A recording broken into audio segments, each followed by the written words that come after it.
Good evening, everybody. It's a pleasure to see you all here. And happy International Women's Day. Do we all know what the slogan is? Each for equal. Each for equal for International Women's Day means that we all, men, women, everyone, benefit from gender equality. And that means that we all have a role to play in doing our bit to make sure that there is equal access to all human rights for all people. So it's a pleasure to be able to greet you on this International Women's Day. Now, I have to acknowledge my parents in the audience. Gracelyn, I call them by the first name. It sounds very strange, but that's for your benefit. Gracelyn and Russell. I'm going to point to them so you know who they are. It's great. It's great to have the support of your family, and the truth is that a lot of the work that we need to do and that we prioritize as government of Barbados is to support families. A lot of what we find missing is really the investment at the level of the family and the community that under the last administration we didn't see any of that investment. And some of what I will talk to you about this evening is about those kinds of investments. Investments in family, investments in community, because a lot of what we need to know as part of a raising of a people in this post-independence Barbados has to be done at that level. Now, the very lofty title for today is Unpacking the Estimates, what it means for you. Now, as you know, the estimates of revenue and expenditure is this is perhaps the most important debate that we have in Parliament. And, you know, I always say that you can always tell a government's priorities and what is important to the government by looking at what they're spending on, by looking at how they're investing. But it occurred to me, and it was also some of the feedback that I got, that I wasn't sure that the people of St. Michael South Central and people generally were able to access the information. I mean, we're in there talking to ourselves, quite frankly. We are doing it so that we are sharing information. And as Natasha said, this is really the most transparent parliamentary procedure you have ever seen. And we prioritized it before coming to service as a government, because a lot of what happened, a lot of the malfeasance and the misappropriation and the mismanagement that happened under the last administration was able to happen because of a lack of visibility. Because people may have been led to believe, well, this is the government's business, and we do it, and then we report to you after. But that's not the way that we, as a Barbados Labour Party government, intend to govern on behalf of the people of Barbados. So I called it Unpacking the Estimates because I wanted to say a bit about what we've been talking about. Now, the estimates of revenue and expenditure are where we go through a process as a government where we make a determination as to how revenue is to be collected, so how we get money from the taxpayers of Barbados, and then how those funds are spent. It is also where we determine how loan resources are spent. So money that we borrow, that we do have to repay, is also where we determine that. We determine those allocations, and for each ministry and department, you call those votes. So the money that is voted every financial year to be able to do the business of the people of Barbados. Now, what is voted in Parliament is what we call non-statutory expenditure. Statutory expenditure tends to be the resources that you spend on your permanent public service. So permanent public servants, and you don't vote that. That is that is fixed, but what you do vote is what we call non-statutory expenditure. So your capital expenditure, everything that you're spending on a year-on-year basis, and also temporary posts. Now, the process is that we have an estimates committee that includes officials from Finance, Economic Affairs and Investment, but it also includes officials from the Public Service, Ministry of the Public Service, and it also includes officials from the Ministry of Innovation, Science and Smart Technology. I start there because the composition of that panel gives you an idea of how we go through this estimates process. Each ministry is meant to come to this committee and talk about how they're spending their money, how they intend to spend, what they will spend on, how they will execute in the financial year. The financial year runs from April 1st to March 30th.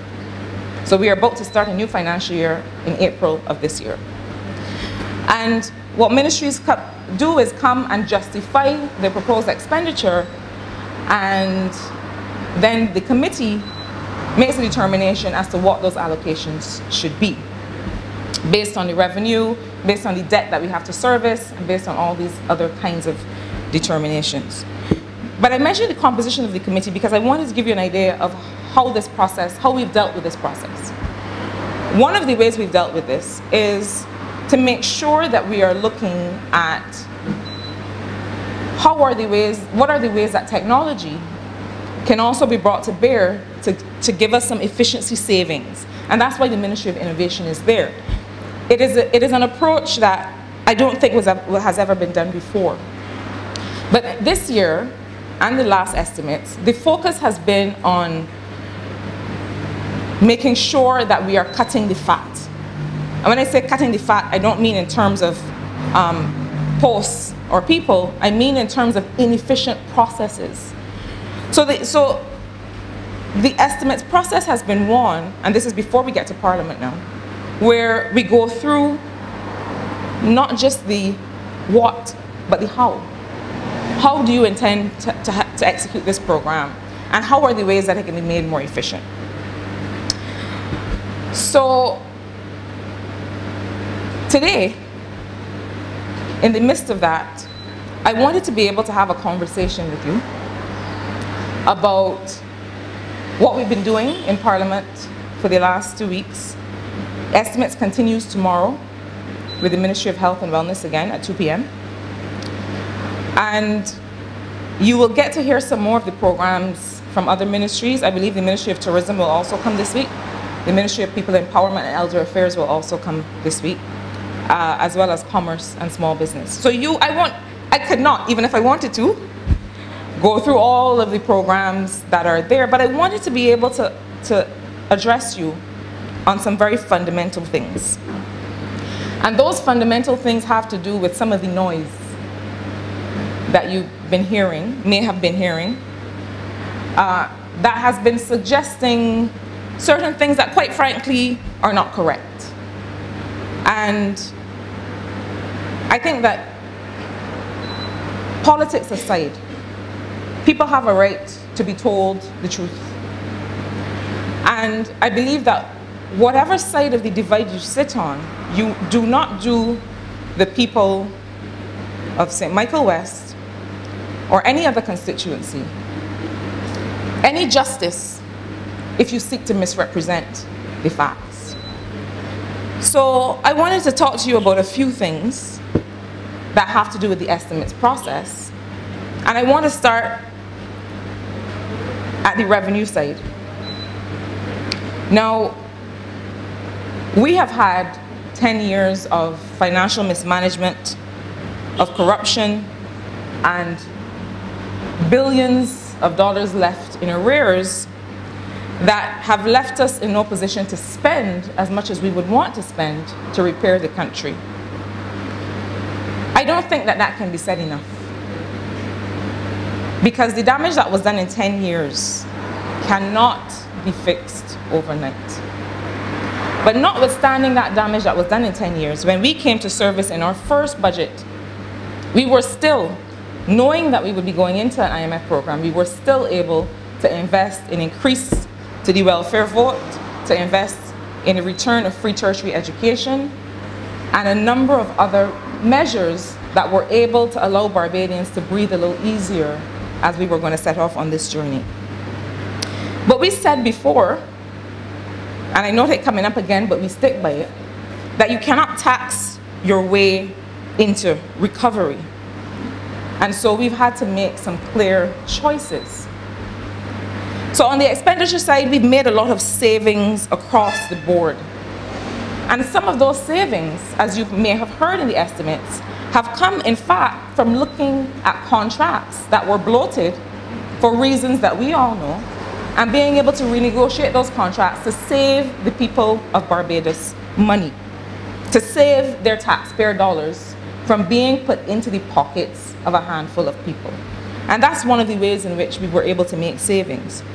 So we made savings across the board in order to invest more in education, in training, to invest in the Queen Elizabeth Hospital and polyclinics, and 24-hour care at 2 of our polyclinics, to be able to invest in public transport, to invest in sanitation, and to invest in the sewage system such that we no longer have sewage, raw sewage, running on the streets of Barbados. We made savings to be able to invest more in the police so that we can start to arrest what, in fact, I would say is one of the outcomes of the last administration's failure to invest in people and communities and households that we're seeing in increased levels of crime. And we deliberately chose these areas to provide the most significant support and the most opportunity that we could to the highest number of people. And we also had to make choices with respect to the way that government collects its revenues, its rates, and its fees. But our approach to that, which is an economic, not just an economic, but also a social strategy, was to shift where we raise taxes in order to incentivize jobs, growth, productivity, savings, and how we use land. And I want to tell you a bit about, notwithstanding all the noise about the increases in taxes, or what people have been presenting to the country as increases in taxes, it is also about the composition of how you collect revenue. Where are you collecting it from? And are you collecting it in a way that's going to be burdensome for people, or are you collecting it in a way, as I hope that you see later, that is actually going to give people more of an ease, that is going to give people more money to spend on the things that matter to them, that is going to give people more money to spend on their children, on sending their children to school, on being able to pay their bills every month. So one of the things we did was that we reduced the number of exemptions on VAT while keeping the VAT off essential goods. So the things that people need to be able to survive, that is one of the things that we did in order to be able to collect revenue. One of the other measures was that we raised land taxes only on the most expensive of properties, so that we were able to keep land tax the same for 80% of Barbadians. I'm going to repeat that because the people are out there telling the people of Barbados a lot of nonsense. Land tax was increased only on the most expensive of properties. 80% of Barbadians had no change in their land tax. And furthermore, we have increased the corporation tax on the biggest companies. So we have said, and you've heard us saying, that we've converged our corporation tax rates down. But I want to go into a little bit of detail because I think that sometimes when we assume that people will understand the detail, then misinformation is allowed to take hold. Even within that lower tax rate, even having the lowest OECD compliant tax rates in the world, the way that we are able to share the burden and shift the burden to those who can most afford it is that we actually increase corporation tax on the largest companies from 0.25% to 1%, so that there is a more of a sharing of a burden among that corporation tax. But still, we are still able to create an investment environment that is among the most coveted in the world, because it is an attractive jurisdiction for people to come and set up their companies. Now, what we did on corporation tax, and what we did on VAT, and what we did on land tax, which again is really only affecting those people who can most afford to pay, allowed us then to reduce income taxes. I feel as if we've been too silent on that fact. Those changes that I just outlined to you allowed us to be able to reduce income taxes, because income taxes are a tax on what? A tax on jobs and work. We don't want to increase taxes on jobs and work because we want people to find jobs. We want people to work. And that was a conscious decision. It wasn't by accident, because this is the Barbados Labour Party, not the other one. And we don't do things by accident. And we don't let things catch us in the dead of night without being prepared. And so, what we attempted to do and what we've been able to do was to lower the rates and percentages of taxes proportionally, so that those who tend to spend the most of their income on the local economy would have more of that income to spend. And that would stimulate economic growth, and that would get economic activity in the country. I have to ask you to indulge me. And I feel a little bit as if I'm teaching a class, but I think it's important to have this conversation. And I want to have this conversation by giving you 3 examples of different income earning levels. And you're lucky that I don't have a flipboard or flip chart or something in here, because I may have gone back to my teaching days and used a marker and shown you. But I think it's important to have this conversation. So let's start with an annual income of $25,000. A person who's making $25,000 a year. If you're making $25,000, you are now receiving the reverse tax credit of $1,300 every year. Now, this was previously only available to people earning up to $18,000. So we've expanded that, we've extended that to people earning up to $25,000. And the truth is, the last government had not only halved it, but even having halved it, still weren't able to pay. And so we returned it to $1,300, because we recognize that because of a lot of the measures of the last administration, your dollar became worth less than it had been worth in 2007, 2008. Now, the reverse tax credit may sound a little bit complicated, but all it is that it's an amount of cash that the government gives you to spend how you want, to spend on the things that you need to spend, and that is for that particular tax bracket. And it was introduced by a previous Barbados Labour Party government to help low-income earners pay VAT. So if you earn $25,000, your after-tax income has increased by $1,300 a year in 2020 compared with 2017. So in 2017, what did you get as your after-tax income? $0. In 2020, you get $1,300, which is a 5% boost to your income, right? If you are making $35,000, you are now getting the compensatory income credit of $1,250 every year, which you were not previously getting. So that credit serves then to reduce your income tax to 0. So previously, you were paying $1,600 in taxes on that $10,000 of your income, because remember, you pay on the marginal amount. So before, you would have been paying $1,600 in taxes. That was in 2017. Your income tax that you paid in 2017 was $1,600 under the last government. In 2020, your income tax that you pay if you're earning $35,000 is $0. And that too is a 5% boost to your income. So let's come to people that make $70,000. Everybody is following me?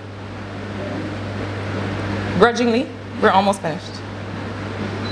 But I think it's important because I want us to see very clearly what these measures that we sit down in Parliament and talk about mean for people that earn at different places and work at different categories in our economy. So let's look at $70,000. If you're earning $70,000, you pay income taxes on the income that you have above $25,000, so in between $25,000 to $60,000. That rate has dropped from 16% to 12.5%. Before, you were paying 33.5% on income above $60,000. But we've extended that 12.5% tax rate up to $75,000. And what we've also been able to do is lower the income tax rate for income above $75,000 by 5%, taking it from 33.5% down to 28.5%. That sounds like a lot, so let me put it in plain terms. If you are earning an annual income of $70,000, the income tax that you paid in 2017 was $8,950. The income tax that you pay in 2020 is $5,625. Who wants to work that out for me and tell me how much is the savings? Quick, no calculators. It means that every year you are saving $3,325 or 5% of your income. The amount of income tax you pay then has dropped from 13% to 8%. So when they get out there, because I think half of the confusion is that they themselves don't understand what is happening. Because they weren't able to do it before. But when they get out there and they cause all this noise and confusion saying that this country is being taxed more and that people can't bear it, you know why people will better be able to adjust to some of the things that are happening in the country? Is because this Barbados Labour Party administration has put more money in people's pockets. Not just on the income tax, but also on the VAT refunds, on the corporation tax refunds that we have been systematically working through to get money back in people's pockets. I want to come to another notion that has been circulating with respect to the estimates and the budget. And some pop up from nowhere to give all this kinds of analysis that, to my mind, does not make a lot of sense, but let's address it anyway. We have been hearing this notion, this noise, that 2/3 of the budget is going to operational activities and that only leaves a little bit of room for capital expenditure that will boost growth. And the person who has proclaimed himself to speak, leader of the other side,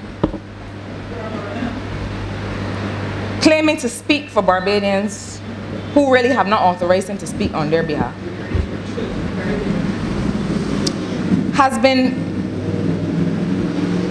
promoting this notion that because we are in the Barbados Economic Recovery and Transformation Plan and have had to make some adjustments down in our capital expenditure, which is the amount of money that you spend on projects and infrastructure and so on, that we cannot then have growth. Now, before I go into a little more detail on this, there's something that I want to say. We've completed a highly successful debt restructuring, domestic and external. So successful was the external debt restructuring that our newly issued bonds are trading at what we call above par. You know what that means? That means that people so much want $1, for example, a Barbados paper, that they're willing to pay $1.02 for it. It is trading above its actual face value. This has never happened in the history of any country that has had to restructure its debt. And it has happened because this Barbados Labour Party government has been able to show, has been able to send the world all of the signs that Barbados is back, that we are on track again, and has been able to inspire so much confidence that people want to hold Barbados debt again. But there's something else I want to say on the matter of debt service.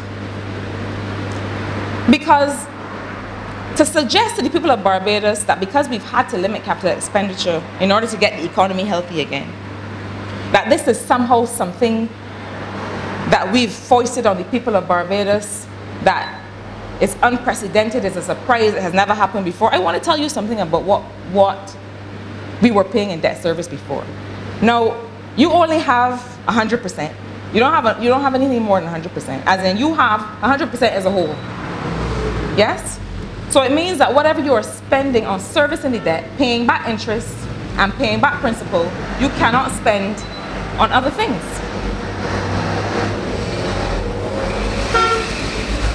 The more you spend on paying back debt, the less you have to spend on garbage trucks. The less you have to spend on education.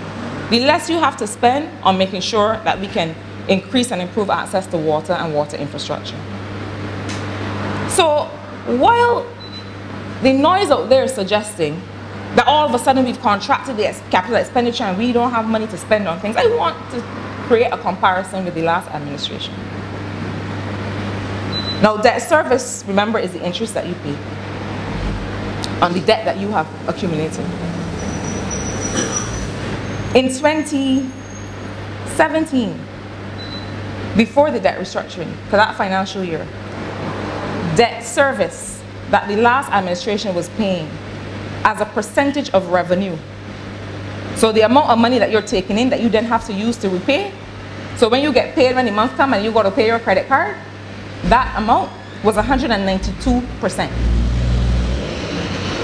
Debt service as a percentage of revenue in 2017 under the last administration was 192% of revenue. Having successfully completed a debt restructuring, domestic and external, in this country, debt service as a percentage of revenue in this financial year 2020-21 is 29%. So what does that mean? It means that when you get paid, when you get your whole salary, the amount of money that you would have to get to pay your debt, you got to ask now for double your salary. You got to pay that dollar and try to scratch your head to find out how you could find another dollar, because it's almost 200% under the last administration. That means that they had created essentially zero, less than zero,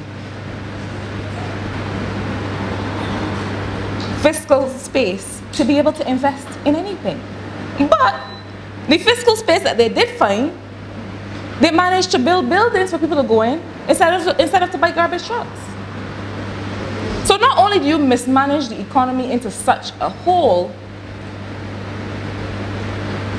but then you make some of the worst decisions with the little bit of money that you had to spend.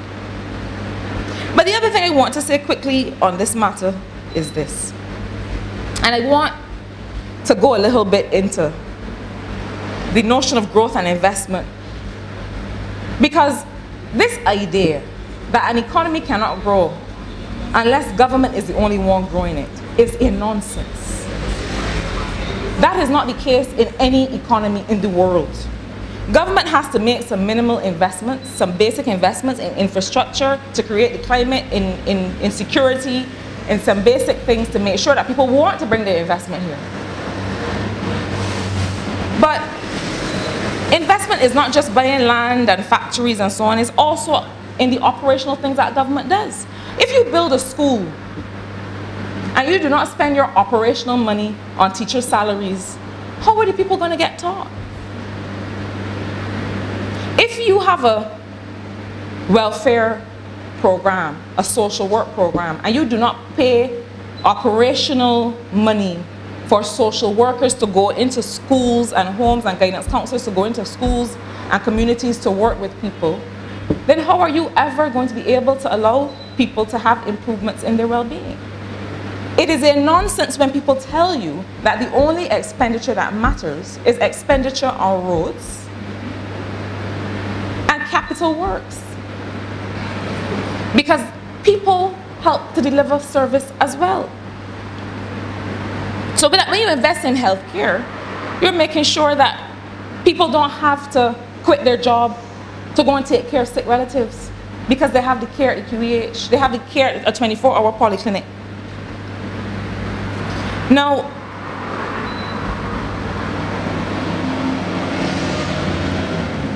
there are all kinds of other things in which this government is investing.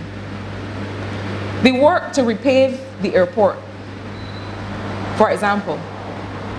Do you know how critical it would have been if we had done nothing about the fact that Barbados got one of the worst reports from ICAO with respect to the readiness of its airport? Now, this is the industry that we depend on. And if there is an international body that is telling airlines, don't fly in there because you might lose a wheel off your airplane, what is the country going to do? So the vital work on repaving the runway is critical. The vital work that the Ministry of Tourism and International Transport is doing on making sure that we find a concessionaire to properly run the airport is critical. The work that we're doing on making sure that our infrastructure is resilient, that we have resilient electrical and phone and water connections. When people are looking for a jurisdiction to invest in, they want to know that all those things are in place. Otherwise, they're not coming here. They're going to St. Lucia, they're going to Bahamas, they're going to the BVI. And all of these are the kinds of vital investments that are being made day in and day out and are being costed and accounted for in the estimates. So we have a full social investment agenda. I want us to get away from the idea that the only investment that matters is an investment in a road or a factory. I can understand why they feel that way, although they still didn't manage to invest in any roads. And we have. I don't know if anybody has driven across Flagstaff Road or driven down Collamora or Wildy lately, but that looks like an investment to me.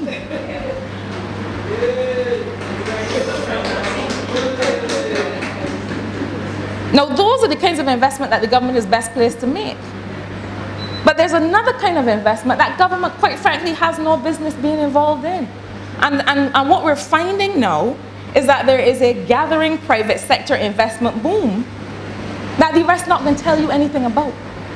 That the night watchman and her friends not going to tell you anything about. So I'm going to take it on myself to be able to share the truth with the people of this country. We have to create an environment where the private sector focuses on investments that they are best placed to deliver. Government, the state, the roads, the critical infrastructure, the power, the water, that makes sense for government to invest in. But let us please get away from the notion that in order for a venture to be successful, government has to be involved in it. The vast amount of investment in a country is private investment. The private sector drives growth.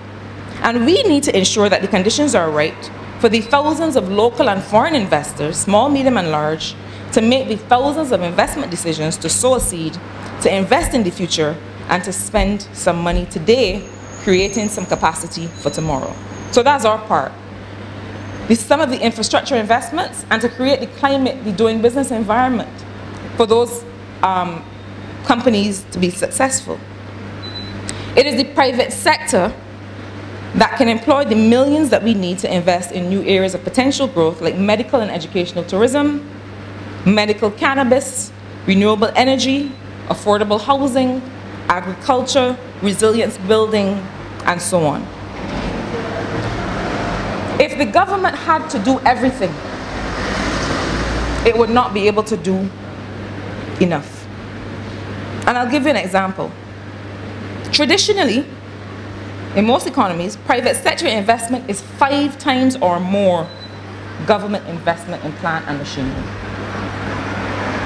Private sector investment is usually 5 times, at least 5 times more than government investment in plant and machinery. So let us, for example, take a look at renewable energy. The investment required to do just one thing. Take as an example, turning our landfills and fields into renewable energy. The investment required to do just that is as large as the government's average annual capital expenditure budget. The investment that is required just to turn landfills into renewable energy is more than our entire capital budget. A government could never make all of the investments that a country needs to create jobs and create growth. It happens nowhere else because it cannot happen. The investment that's required to build enough affordable housing is even more. And so by working with the private sector, we are able to facilitate both investments at the same time as government invests in schools, university, hospital, roads, buses, garbage trucks, and water. So it's a partnership. We invest in the critical basic social and other services that people need, and we make sure that we partner with the private sector so that they can invest in things that are going to be able to create jobs. Now, a big part of our work to do that has been a lot of the regulation that you've seen. A lot of the, this is perhaps the busiest parliament, the most active parliament in terms of legislation brought and passed, probably since independence. And there's a point that I want to make here as well. Do not let people tell you that the only option you have as a government is tax and spend. That is not the only power you have as a government. You have non-fiscal things that you can do. You have regulatory things that you can do. You have legislative things that you can do to improve the country for Barbadians and those who live here. I'll give you an example. Minimum wage legislation is one that the Ministry of Labour and Social Partnership Relations is working on. Now, you will not find that anywhere in the estimates because that's not going to cost you a cent. People are already being paid to come to work to do that research, to do that drafting, to do that legislation. So let us understand what governance is and what it looks like. Just because you do not see it as a capital project in a budget does not mean that things are not being done that are going to improve the lives of Barbadians. We need to bring minimum wage legislation so that everybody is making a livable income in this country. The legislation on paternity leave. The work that we did on town and country planning to be able to shorten the timelines and get things through planning more easily. These are the kinds of legislation, these are the kinds of non-fiscal work that is not reflected in the estimates, but that is an important part of the program of the government. So part of what we do as non-fiscal measures is to create the transparent, predictable regulatory environment so investors know what to expect. So that they know, for example, how much the Barbados Light and Power is going to pay for renewable energy so that they can bring their investment. So that they know what is happening in the medical cannabis sector, so that they understand how to structure their investment. And so that is the kind of work that we are funding when we fund the recurrent expenditure, the operational expenses of those ministries, departments, and agencies in the estimates. I won't spend too much more time, but there's something very important that I do have to say. And it is that we are already seeing the early results of these improvements in the investment climate, and the fact that what we're actually seeing right now is an investment boom. And so up and down this country, hundreds of people are investing, taking chances, taking opportunities that they have not done before because they have not been able to have the confidence to do it before. I can't tell you the number of people who have said to me, well, I was holding on that, but I'm going to go forward now, you know, because it's a better economy. The January data, the January 2020 import data shows us that that is the case.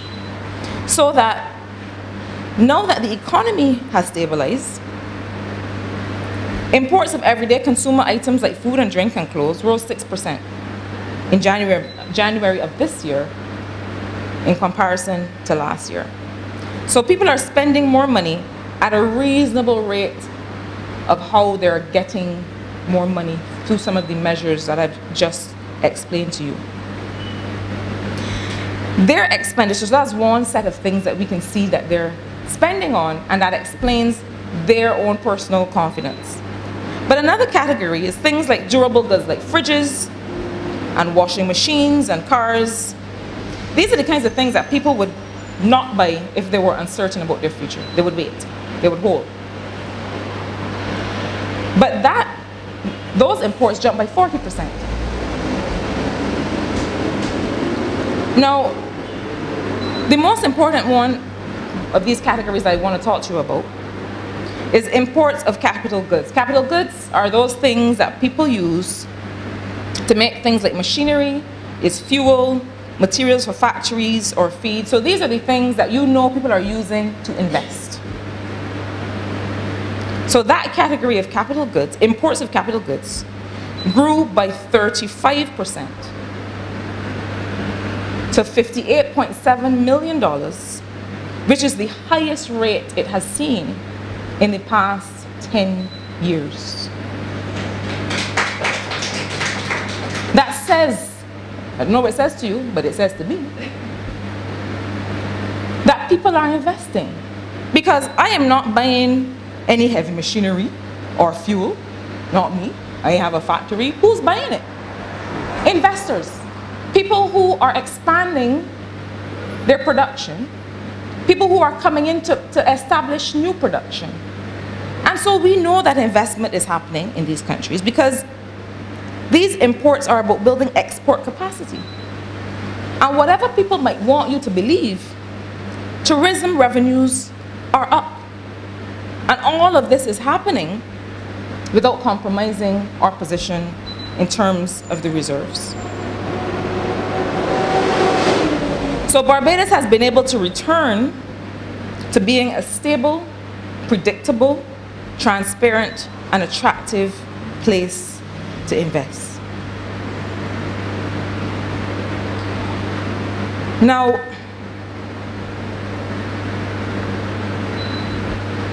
I don't want to say too much at one time.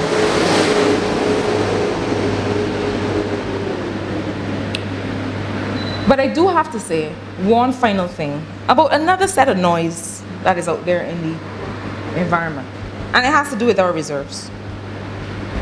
The notion that the reserves, which have increased from about 400 million in May of 2018 to over 1.5 billion today, which meant that we were able to hold on to the value of the dollar, which is another one of the things that people were able to use as evidence of a stable and healthy economy. The notion that the reserves have been built by borrowing. Now,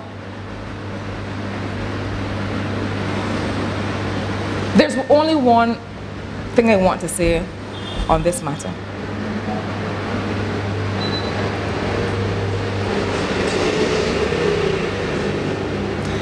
And it is that the reason we were even able to build reserves at concessional rates of interest was because we were able to come up with the Barbados Economic Recovery and Transformation Plan and show the rest of the world that we knew what we were doing. Now, the last administration could not have built the reserves, borrowing or not,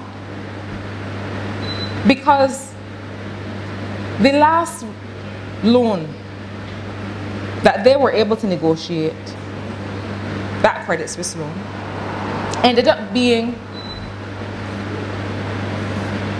attracting a rate of interest of about 13%. And the reason it eventually rose to 13% was because of all the downgrade after downgrade that they said did not matter. The IMF interest rate is 1%. That lending is 1%. And none of the borrowing that we have done has gone above the rate of 5%. On average, even the European Investment Bank, based on an interest rate subsidy, has us at 1.5%. And so,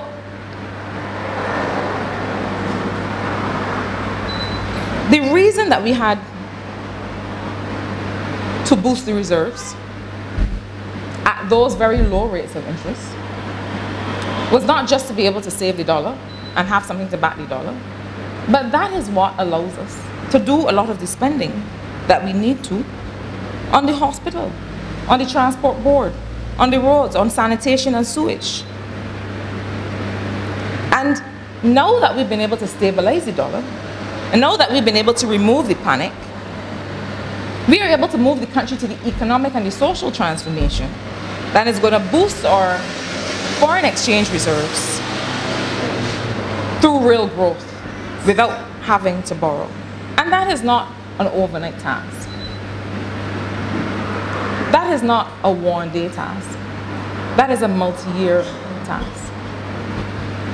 And that is why we have had a very consciously phased approach to what we've had to do. One of the critical things we had to do was, quite frankly, to get money in people's pockets and to get capital into people's hands for the things that they wanted to invest in as small entrepreneurs. It's why we came up with the trust loans. It's why we came up with the compensatory income credit and the reverse tax credit and all of the other things that I've just explained to you, that allow people to have some space to do the things that they need to do. And we see that they are. We see from the import numbers that there's economic activity in the country. And we see that investors have confidence in Barbados again. In closing, there's just one thing I want to say to St. Michael's South Central. And it is that this government has other promises to keep. And one of those key promises has to do with how we give people access to government goods and services. And I raise it at the end of this talk because it is something that I feel very strongly about. Now, the government of Barbados has just put out to tender the works that I make reference to in the St. Michael South Central manifesto of the last election, and that has to do with the Constitution River upgrade that will soon begin. Now, I believe that for works like that, for works like the Hyatt, for projects that are in this area, that small contractors in St. Michael and surrounding areas should have access to be able to participate in those projects. And I'm going on record as saying it here today because that is the kind of value that government, even in its limited capital expenditure, can be able to bring, and that the private sector has a commitment to partner with us to be able to execute. But there's a challenge that we have discovered, and that is that small contractors, because they were crowded out of the market before by the last administration, they have never gotten into the habit and the practice of being able to bid on projects. And so what it means is that those who always had the opportunities, if we are not careful, will continue to get the opportunities. And so one of the things that we are going to do in St. Michael South Central, starting in May, because I'm not waiting on anybody to do it, because people who live and work from Hinesbury Road to Clapham have to be able to get opportunities.